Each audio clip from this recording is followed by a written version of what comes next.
अब की बार महंगाई तो पार, अब की बार। You will be shocked to know that the price of petrol is about to touch rupees 100 in Goa. In North Goa, the petrol price has touched rupees 98.74 per litre as on 10 July 2021.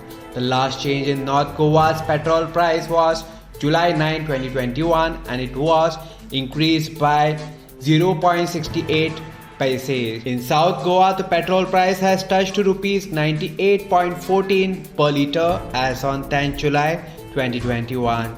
The last change in South Goa's petrol price was July 9, 2021, and it was increased by 0.4 paise. The Congress party has staged protests against the petrol hike in the state. Looking at the present situation, it looks like the price of petrol may hit a century in the coming days soon.